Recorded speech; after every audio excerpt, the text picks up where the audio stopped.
আসসালামু আলাইকুম প্রিয় দর্শক, আপনারা সবাই কেমন আছেন? আশা করি সবাই ভালো আছেন। এই যে সূর্যমুখীর মতো ফুল গাছটা দেখতে পাচ্ছেন, ফুলটা কিন্তু খুবই সুন্দর, একদম সূর্যমুখীর মতোই ফুটে আছে। আর এটার একটা বিশেষত্ব গুণও আছে, সূর্যমুখীর মতো সূর্যের দিকে একদম ফুটে ওঠে এবং সন্ধ্যাবেলায় আবার বুঝে যায়।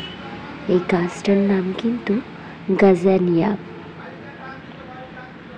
এটা কিন্তু আমার বাগানে ছিল না, আমি নার্সারি থেকে এই গাছটা কিনে নিয়ে এসেছি। তখনও কিন্তু জানতাম না এই ফুলটা কেমন হবে, তবে নার্সারির লোক আমাকে বলেছিল গাছটা ফুলটা হবে বেগুনি কালারের।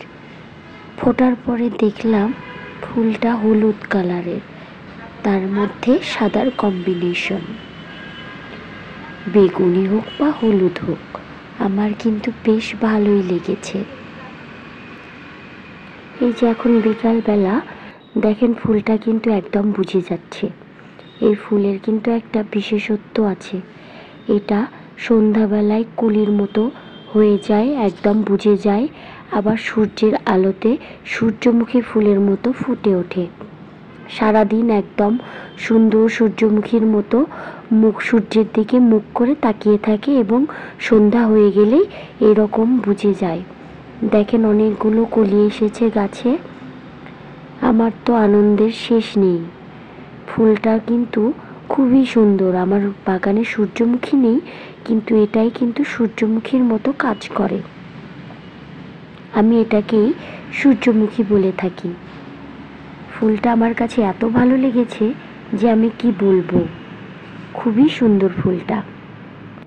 আর এই যে একটা ফুল দেখতে পাচ্ছেন, এটা হচ্ছে চন্দ্রমল্লিকারই নতুন একটা জাত। এটার নামটা যে কি আমি সঠিক জানি না, তবে আমার মনে হয় এটাও চন্দ্রমল্লিকা। পাতাটা দেখলে তো চন্দ্রমল্লিকাই মনে হয়। এটাও চন্দ্রমল্লিকারই একটা অংশ।